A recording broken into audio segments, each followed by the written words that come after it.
Swayam Prabha. Digital India. Educated India.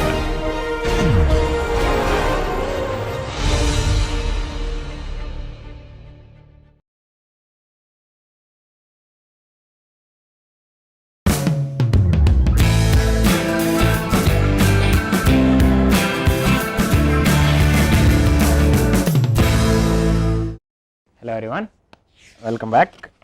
Last class we derived the area Mach number relationship. I told you I will show you the plots later.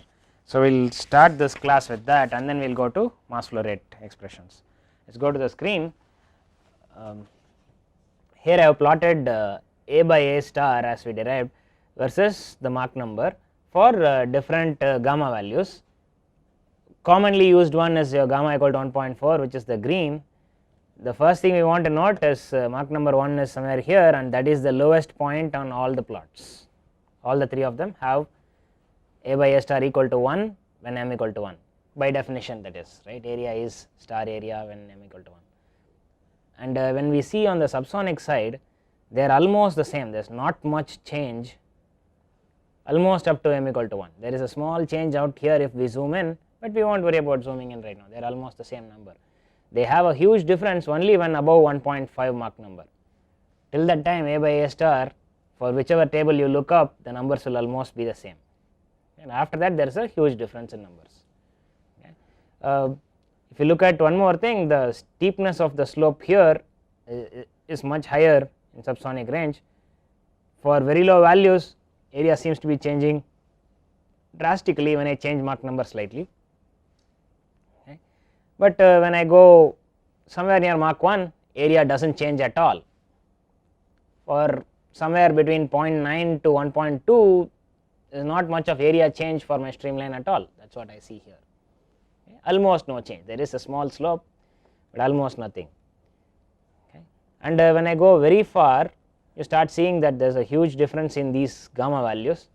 Now we can look at effect of gamma variation. If I look at gamma variation, gamma equal to 1.3 is more compressible gas compared to gamma equal to 1.66. So I am going to say that if a more compressible gas is also more expandable gas, that is what we discussed last time when we did expansion. We are going from low Mach number to higher Mach number, which is actually an acceleration, which is expansion of the flow, the way we looked at it in expansion fan. Okay. If we are expanding the gas, more expandable gas expands to a higher area, easy way to explain the plots. If I look at it that way, more expandable gas expands to a higher area for the same change from m equal to 1, if we think about it. Okay. Now we can easily plot this curve, it is not very difficult to plot after that point. Okay.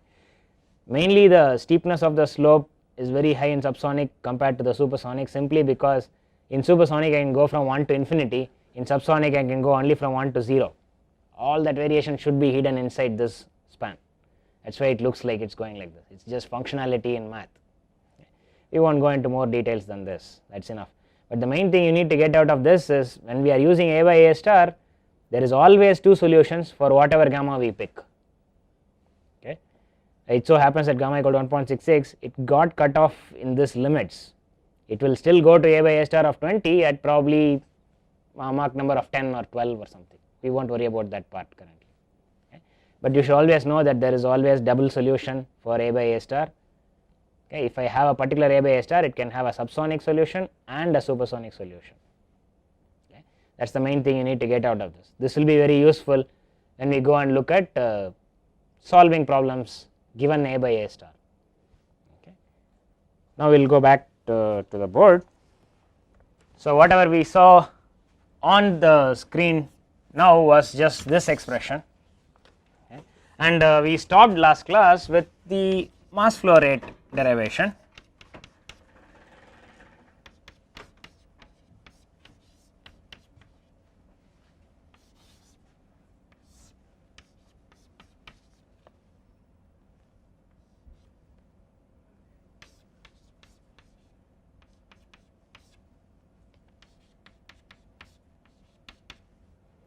Is one of the forms of mass flow rate derivation. And what we are saying here is, if I know the throat area and the stagnation conditions and the gas, I can tell you the mass flow rate through the throat. Okay. And of course you can derive this not just at throat conditions but at any condition. I just told you that I did not give you an expression for it, I will just give you the expression, I will not derive in class here. This may also be useful. M dot by A I am writing, not A star. At any area I can write the same thing, not very difficult to derive, you just derive it by yourself.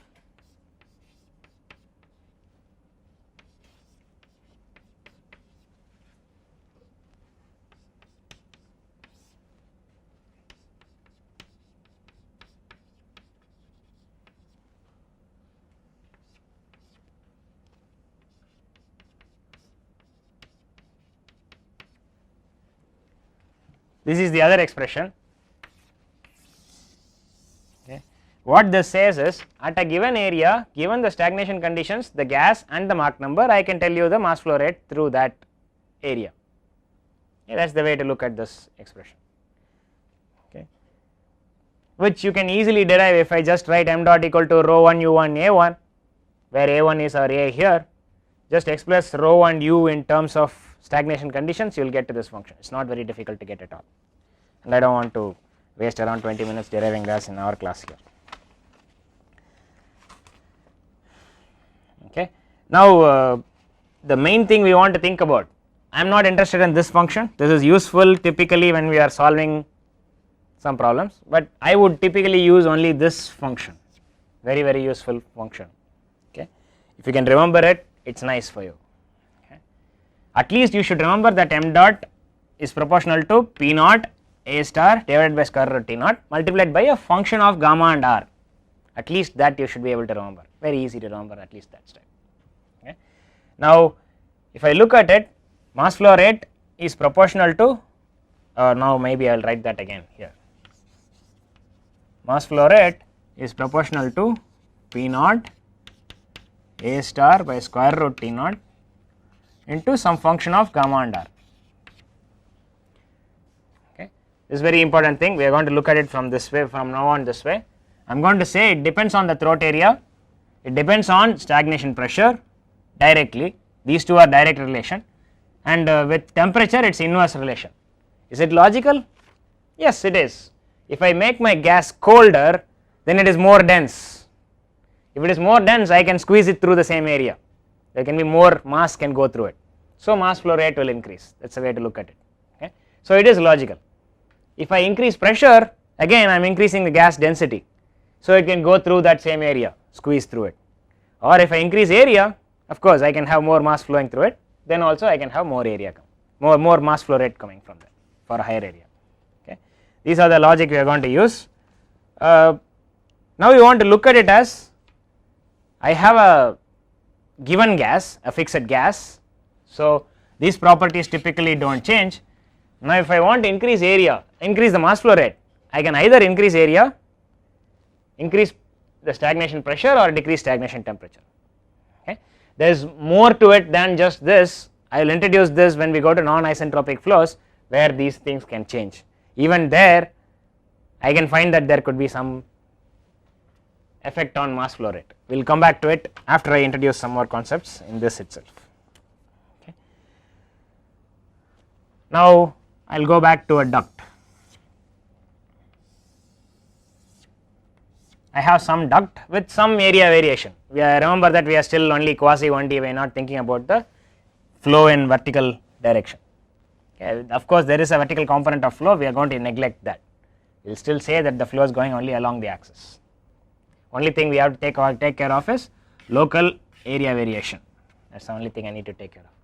If I think like this, I go back and look at this formula, I know that this is my A star, this area is the A star, and we already proved that Mach number can become 1 only if this area is a minimum and not the maximum, which is what we did last class I believe, right, before deriving this formula.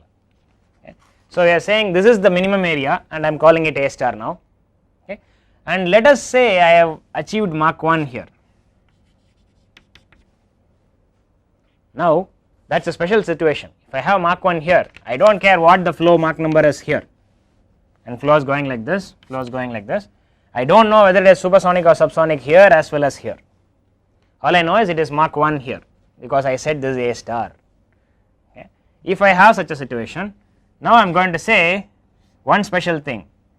If I make some changes in pressure here downstream, then we have always been discussing gas dynamics. If there is a change, the change is communicated through the gas only through pressure waves. Now immediately let us say I increased pressure, what will happen? It is like dumping more people into a stadium. What will happen immediately? They will squeeze and send compression waves all across. So there will be a set of compression waves coming this way. What will be the speed of those compression waves? They are going to come at local speed of sound at every point. If it is coming to this point, it is going to travel at speed of sound local at that point corresponding to T star and gamma and r, square root of gamma r T star. That is the speed of sound here. That is the speed at which the wave goes this way. But it so happens that the velocity here is exactly equal to that value, m equal to 1, which means the wave is going to come and sit on a treadmill and just keep running forever. Treadmill belt is going this way, that is your flow velocity, it is going this way and the wave is running on top of it the other way, and they are going to be travelling at the same speed. The wave never crosses this point. Okay. What does that mean? Now I am going to say if I make any changes downstream of a choked condition, this is the first time I am using the word choked here. Okay. I have a constriction in my flow, I am going to call it the choking of the tube, choking of the duct, and I am going to say if there is a choked condition here, any change downstream of it will not be communicated to the upstream of it. Okay. That is the main change I am going to look at. Okay. Does it mean that if I completely close the duct that information will not go through? Not true. Okay. If I completely close the duct, immediately that information will be going through. Why? There is no mass flow possible here. If there is no mass flow possible, there has to be some strong waves that are coming in. Typically you will have a supersonic moving shock wave coming in. All those thin compression waves are small changes. If I completely block this, then we have done this problem already. End of a duct, we close a duct, suddenly what will happen? There is a moving shock. If there is a moving shock, then that can travel at supersonic speeds, it will go through this point. Okay, that will happen. So when we talk about this kind of problems and say downstream does not affect upstream, we are talking only steady problems, not unsteady problems, no unsteady phenomena here. In a steady flow situation, I am going to say that any change downstream will not affect upstream. But by the way, it is a oxymoron in a way. I am saying in a steady condition there is a change. Change is no more steady, right? Change is something that changes at some time t equal to something, and after that it is something new, which means it is already unsteady. Anyways, let us just keep it that way. Any information from here that is travelling along all the flow directions will never change anything upstream of this throat condition, throat, and that is the condition where we are going to call choked, because the information does not go upstream of it. Nothing can go upstream, they all get choked at this point. That is the meaning they got out of this. Of course, choking comes from somebody chokes your throat, that is the way they got the word from here. Okay. And this particular thing is called, since there are other ways of choking a flow, I will call this the geometric choking.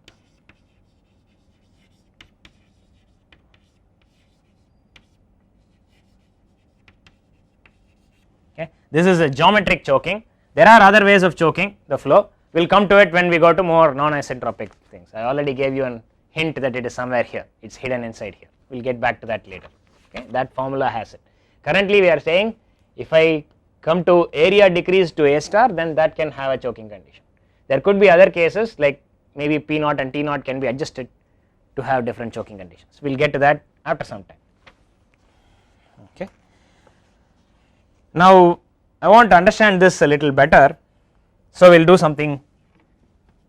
I will set up an experiment to understand this a little bit. We can leave this, we just go to the, I will take a small tank, not a small tank, a really big tank with P naught, T naught and the gas are fixed.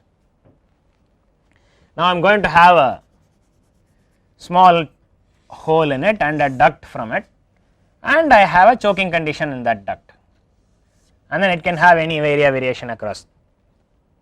Okay. The way I am going to think about it, to explain the choking better, I am going to do this. I will label this exit plane pressure to be P exit and the other one to be a back pressure. We will keep it like this. Okay. Initially this pressure is very high, and let us say my back pressure is equal to my stagnation pressure when I start with. If I start in that condition, what will happen through this duct? Some variable area duct. What will happen through this finally?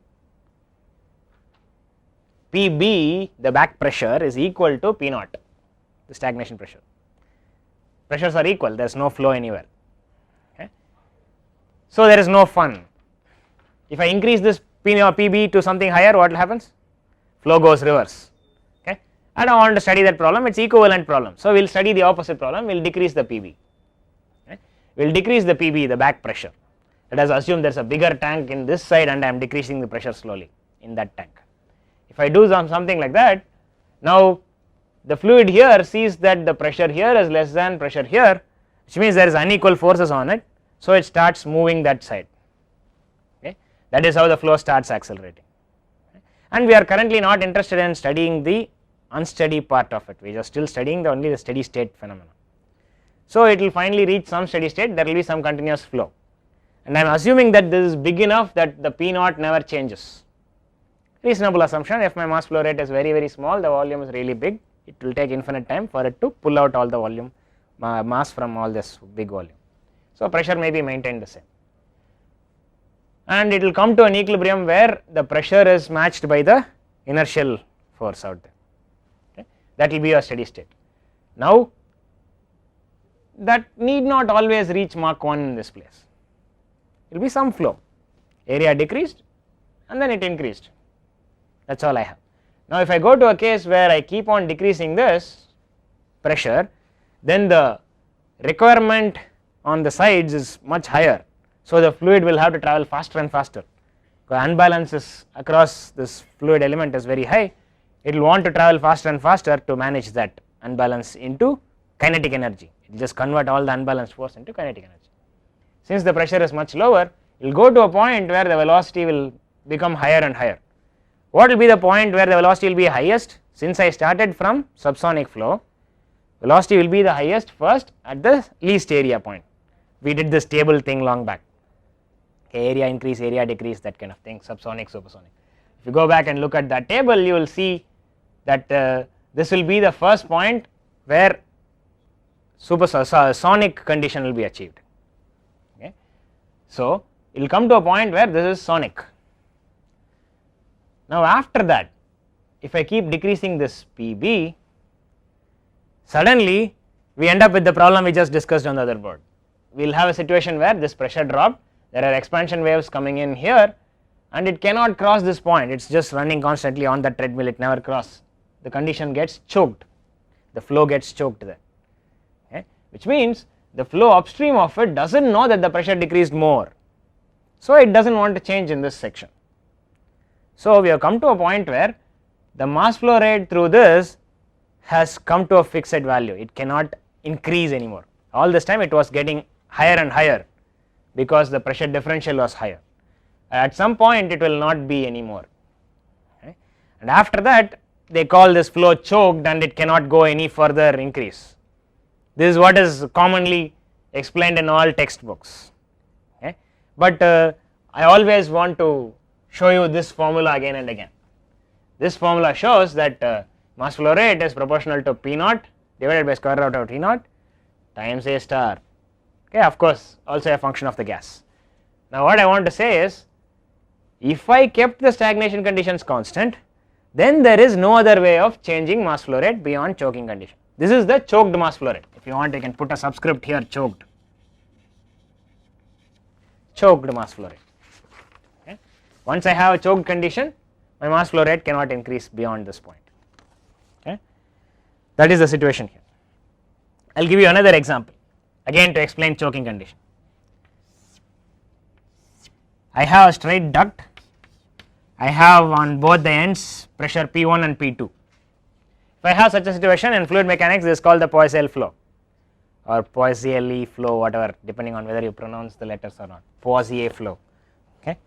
Now, if I have this flow, you can of course based on the viscosity effect across here, we can tell that there will be a particular parabolic profile and all that, but we are in inviscid gas dynamics world.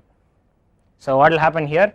I am going to have a condition where there is no boundary layer, no friction across the walls, so it will just keep on flowing how much ever mass we want. Okay. It will keep on increasing to whatever value you feel like. Okay. That is a special case.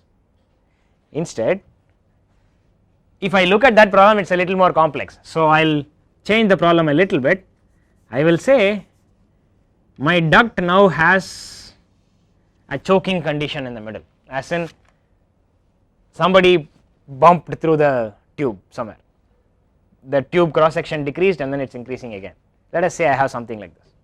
If I have this case, now again once the pressures P1 and P2 are set across the tube, immediately flow will want to go to how much ever acceleration possible, because there is nothing retarding it, no friction in our world, gas dynamics, inviscid gas dynamics. Okay. So it will keep on increasing, but we go back to our previous thing again. I am going to say the first point where it will go sonic is this point. Once it goes sonic here, this fluid on this side does not know in any way that the pressure here is much lower than what we can supply. Okay. So after that point the flow gets stuck, it got choked and it will never go beyond that. Okay. But that being said, I should also say that the flow here can still keep changing. If there is more expansion waves coming here, the flow downstream of this choking condition can still keep changing, nothing upstream will change. Okay. This is just, I am discussing all this just to have more physical feel for the problem. Okay. Once you understand choking, we can go and talk about more stuff beyond that choking condition. Okay. Now I will have another special case. I will take the same thing, but I am going to put another bump.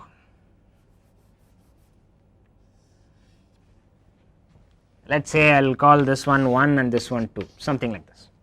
Now I have two bumps, you can label it whichever way in your notes, does not matter for me. Okay. Now I have two bumps, and let us say I have possibility of adjusting these. Imagine them as something like a valve. I can close the valve more, open the valve more. Okay. In fact, every valve is a choking condition in the flow, if you think about it that way. Okay. Not many people have studied what is the actual flow inside a valve. It will look like that.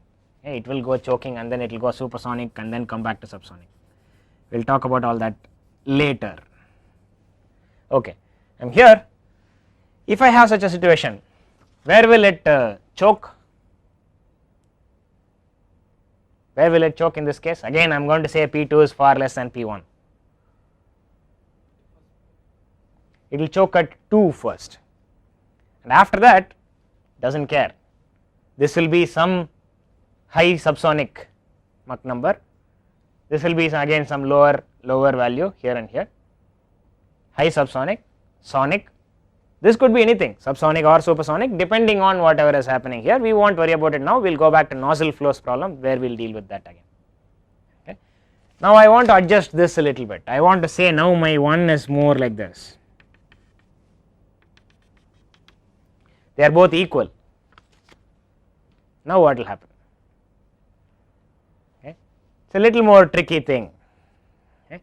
Depending on how the problem started, it could do different things. Okay. But the way I want to say, ideally it can choke here and here if there is no viscosity, if there is no friction in the flow, then it can choke at both the places exactly the same Mach number 1 will happen. Okay.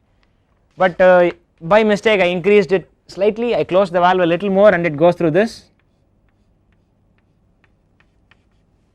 If I have this condition, if this happens, then only the point 1 will get choked and the 2 will become unchoked now suddenly.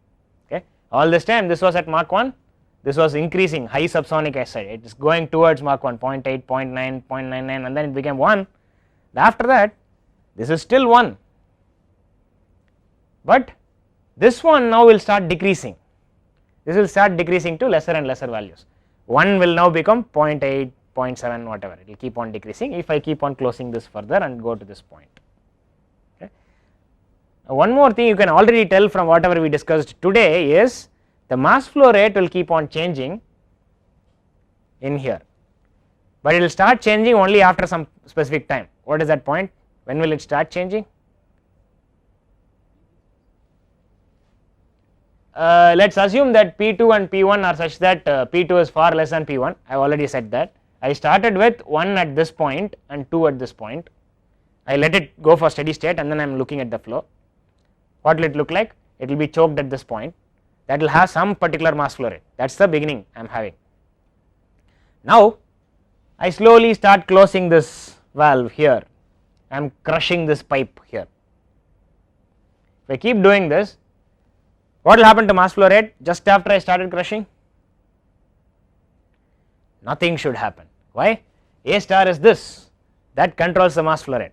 If at this point there is a choking condition, then mass flow rate should be the same for the whole duct. Mass cannot escape anywhere on the side. That is the rule of a pipe, right? So it cannot change anywhere. Whatever mass flow rate is imposed here is the same mass flow rate here also, anywhere, everywhere. So now I can say mass flow rate does not change until the choking point changes in the duct. Okay, that is important here. So there is a point where both 1 and 2 are choked. If I slowly progressively keep on crushing the pipe at 1, there is a point where it will get choked twice. Okay. After that, if I keep crushing more, then suddenly this point becomes unchoked and this gets choked. And what will happen to mass flow rate now? It will reduce, it will decrease. Why? Because now my A star has gotten going down further. Okay, I am assuming in all this that my P0 upstream of this does not change ever. That is my assumption in here. I am assuming that my P0 and T0 are not changing, gas is not changing, all that assumptions. Okay, so I am going back again to tell this particular point. When point 2 was choked, A2 star never changed, but when I had 1 and 2 choked, A1 star equal to A2 star, then also this formula does not change. P0 and T0 maintain constant, gas is the same, only thing was mass flow rate proportional to area. Now when I had A1 star alone as star and the other one is just becoming A2 now, no star, then I will go to a point where this is becoming A1 star, which is continuously decreasing. If that is decreasing, this is decreasing. Okay, so you will have that kind of a special situation. So you should start thinking what is happening to your duct flow if you have any problems like this. Okay. Now this is all to give you an idea of what happens in a flow through a duct when there are choking points in the flow or star conditions, Mach 1 conditions, sonic conditions. Okay. In this whole thing I have assumed some set of things. I have assumed the flow is isentropic, which is not always the case. Okay. I am assuming the flow is at least adiabatic, isentropic is much more stricter. I am assuming P0 and T0 are constant in this case currently. I can have a case where P0 is changing but T0 is not changing, that is a special case, or T0 can also change, that is another special case. We are not dealing with any of that right now. We will go back and deal with it in a few weeks time, we will soon deal with it. Okay, maybe for 6 classes or something we will go and deal with that particular problem. Okay. Of course, if I change those, you can obviously see that if I have choking condition in the flow, then if P0 changes, M dot changes accordingly from this formula directly. Okay. We will deal with these later. Okay. One simple example you can always tell is there is a choking condition, suddenly there is a shock. What happens? T0 does not change but P0 changed. Okay. So now there can be a problem. If P0 changes, then my area A star should change to handle that mass flow rate, or else suddenly mass gets accumulated inside the duct. We will go and deal with that kind of problems after some time. Okay.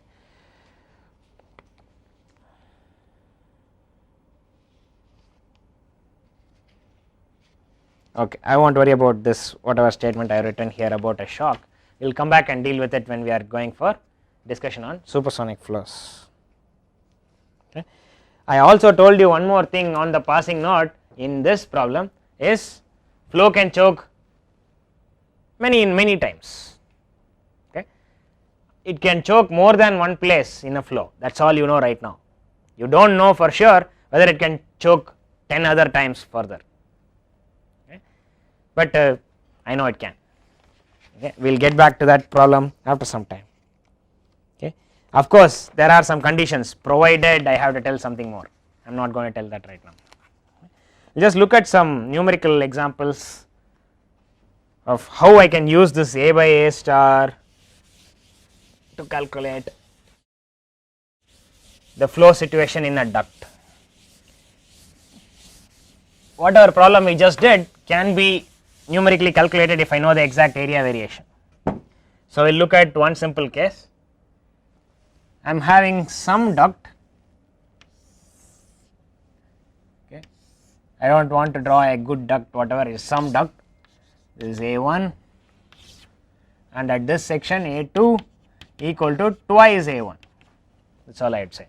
There is a duct where the area becomes double across, and I am going to say the flow incoming inside this is Mach 0.5, pressure is 1 atmosphere and temperature is 300 Kelvin. We know this, and now we want to find the properties at this point. The location 2 I want to find P2, T2, okay. How will I do this? Okay. Not very difficult to do. All I have to do is just go and find the problem is based on area variation, which means the only function which can give me Mach number from area variation is A by A star as a function of the gas and Mach number, okay, which is what we looked at the beginning, right, today. So I am going to find A1 by A star for this Mach number that is given, okay, for m equal to 0.5.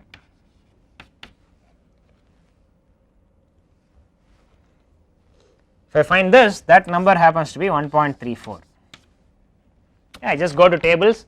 A by A star is a typical table value listed in compressible flows tables, and you can find this for this Mach number. This is the number you get.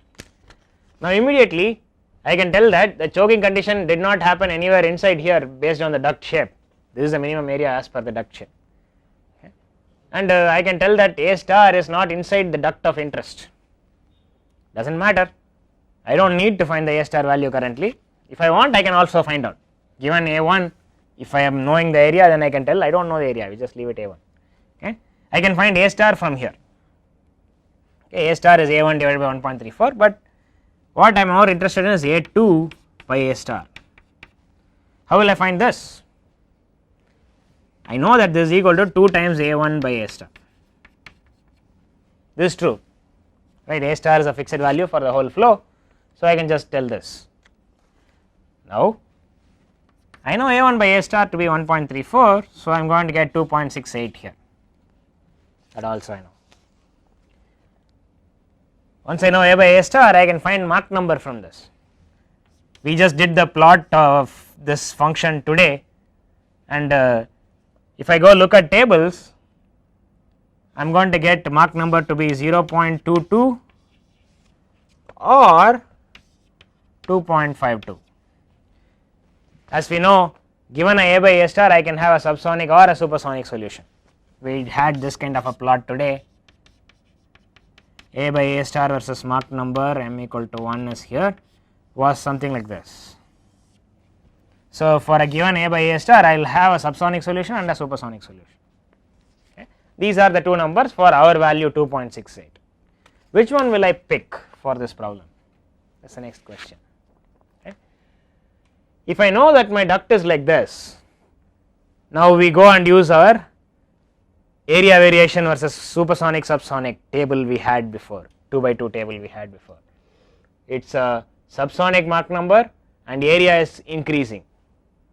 What will happen to the Mach number? It will decrease further. If Mach number decrease further, then it will never go supersonic.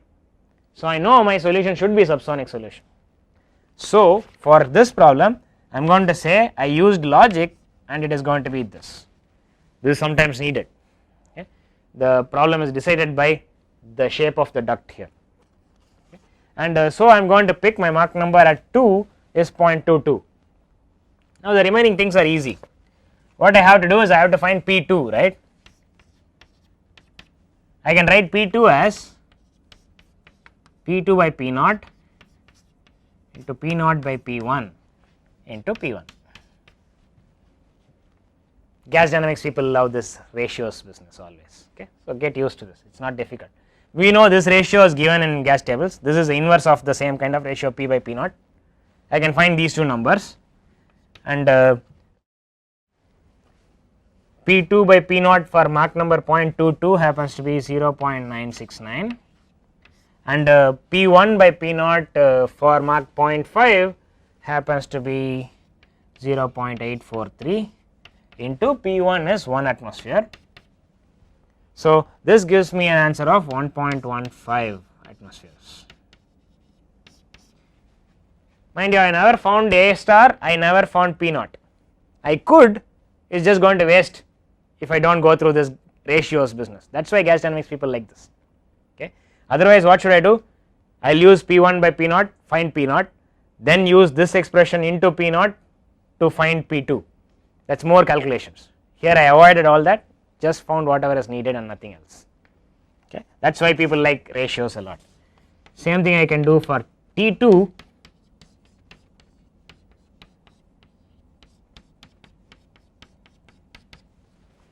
And I will just write the numbers for this 0.991 divided by 0.952 into 300, that is going to give me 312.3 Kelvin. Okay. This is how I will solve this problem. Okay. Now we want to look at when can I get the other solution? Okay. When can I get the other solution? I have to think about what is happening in here. Okay. I will just tell you this, you do not know enough background to get to this point. I will just tell you that if I have my star condition somewhere in here, inside in here, if I have my star condition here, say this is my A star, at this location my duct has the star condition, then now there is a possibility that this Mach 0.5 increased its Mach number to 1 here, and after this point if it became supersonic, then increasing area will mean my Mach number will increase. If it was subsonic after this point, then increasing area will mean Mach number will decrease, then the answer will be subsonic. Then I could end up with a supersonic solution or a subsonic solution. We still do not know how to get there. All we know is both are possible if my choking condition is between the section 1 and section 2. That is all I can tell you right now. Okay. If that is the case, let us say if I go the subsonic path, there is nothing changing in this problem. Okay. So we have already solved that problem, we have already come to this answer, even if there is a star condition in the middle. If that is not the case, if I said that it went to star condition m equal to 1 here, and after that it somehow became supersonic just downstream of it, and it is increasing area, then I am going to end up with a supersonic solution. Let us consider that case and see how we can solve this problem. Very simple, I have to just go through the same procedure. Instead of 0.22 for Mach number at 2, I will just use 2.52 and solve the same problem. Okay. I think you can solve that problem by yourself. Anyways, I will just give you the final answer if it is supersonic cases. I will put P2 prime if it is the other case. Okay. If I use the other case, I am going to get an answer of 0.067 atmospheres, and T2 prime, if there is a supersonic exit solution, you are going to get to be 139 Kelvin. It is the same procedure, you just have to find some other ratio for P2 by P naught and T2 by T naught, calculate that stuff, you will get to this answer. Okay. You won't worry about this. Okay. As of now, we have not told how you can choose the solution from subsonic to supersonic. If I had a situation here that the pressure is too low at the exit, if I ever had such a situation here, then there is a possibility that the flow may want to choose to go supersonic to match the pressure here. Okay, that is the main idea. We are always going to think about fluid wants to match the pressure conditions. Okay, one of the serious constraints in gas dynamics, constraints on my gas. That is how it works. Okay. Now I will ask the other question: why is it always pressure? Can it be temperature? Say I have my exit condition at very cold conditions. Let us say I will pick the same examples since I have numbers here. If I have the same conditions with the throat at that point, and I am going to consider here temperature for supersonic solution happens to be 139 Kelvin. Let us say I maintain this temperature at 138 Kelvin. Will my flow want to go supersonic? Not really. Flow does not care about temperature, it cares only about pressure. Okay. So, if my pressure happens to be this 0.0 whatever 67 millibar roughly, okay, if I choose that particular pressure here, then the flow will want to go supersonic at this point. Okay. That is what we are going to think about. Okay.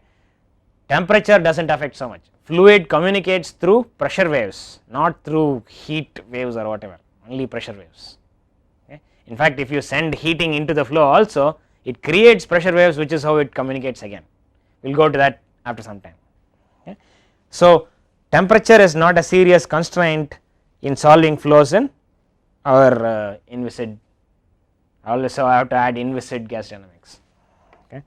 Things may be slightly different when it is viscous gas dynamics. Okay. Now we can move on to the next thing. We have as of now discussed flow through a duct with area variation. We gave area Mach number relation, we know how to use it in a flow situation. I have given you subsonic and supersonic solutions. Okay. Now the next thing I need to do is move on to some special cases which are more commonly occurring in common applications. Let us think about it that way.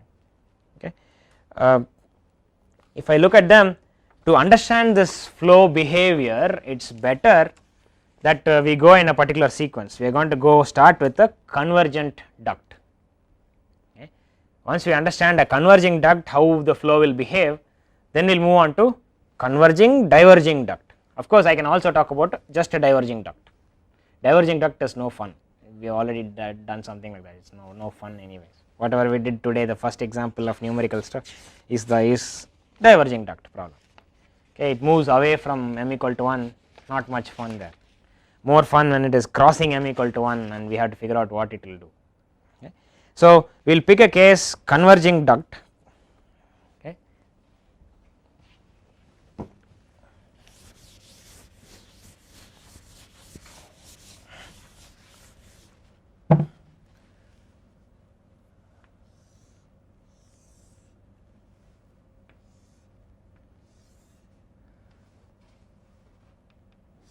I will not worry about what it is doing after that, it is just converging duct, I am not worried about what it is doing after that.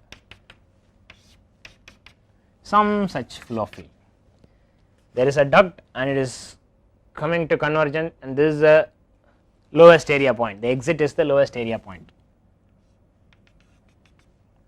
This is my exit point, and let us say there is some back pressure also there. Okay, similar convention PE and PB. And of course, I still have a P naught somewhere far into the flow,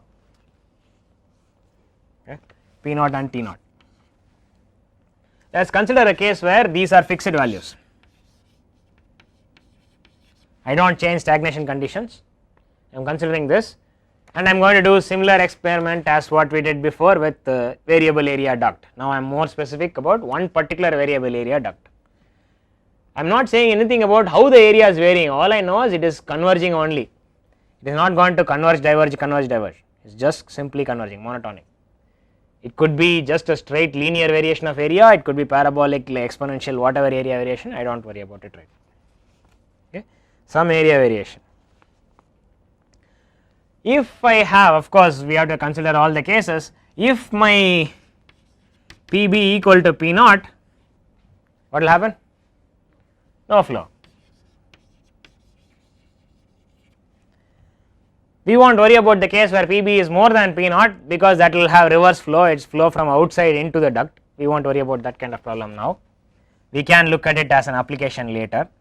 We will pick a case where Pb is less than P naught, but only slightly less than P naught. I will put approximately equal to less than. This is not a pure mathematical symbol, I am using it.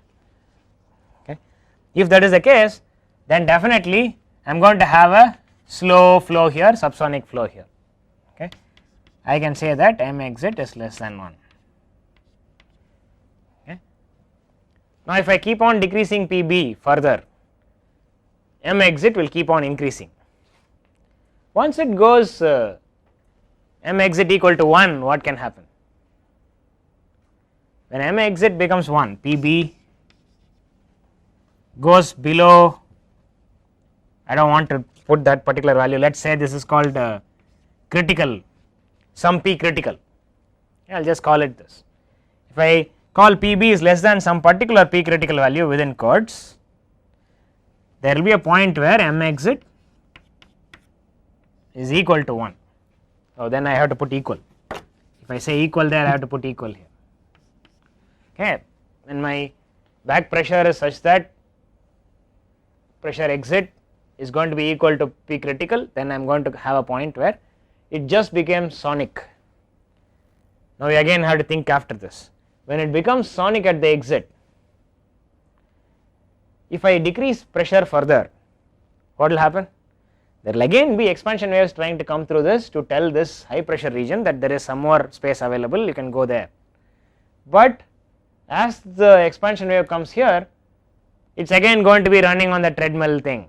Velocity is going that way, flow wave wants to run this way, they just go stagnate there, nothing moves in anymore. If that is the case, then I am going to have all the waves getting choked here, nothing going through. Okay. I have just stopped all the waves there, that is why it is called choking, right. We have stopped all the waves there, nothing goes through. If that happens, what can I tell about the flow inside here? Nothing changes. So, now if I have a case where Pb is less than my P critical, what will happen? Nothing changes. I will still say m exit is equal to 1 only. It will not change, because if it is any other value, say it becomes supersonic, then I will have a problem of somewhere else there should be sonic, because this is subsonic, high subsonic, coming from stagnation condition, it is going to sonic. If I say it is expanded more, then I am needing to have supersonic here, but supersonic cannot happen at any other place other than least area. So, there is no other option for the flow than to just say m equal to 1 at the exit and nothing changes after that. Okay. So, this is the special characteristic of a convergent duct. Okay. Of course, you can find expressions for it, which we will do probably next class. If I begin that, it will take a lot more time to finish this problem. Okay. But only thing I can draw right now is a silly plot, m dot versus P back pressure divided by P naught. We will come back and discuss this once more. If I have P back pressure divided by P naught this way, increasing on this, when I start at 1, my m dot is 0. After that, it increases. At this point, it is my P critical divided by P naught.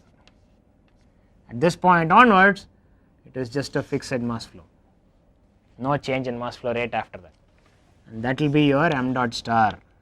It will just come out to be that. Ideally, it is not decreasing, it is supposed to be a constant from here. It looks like it is decreasing, but it is not, it is supposed to be parallel to the x axis. Okay.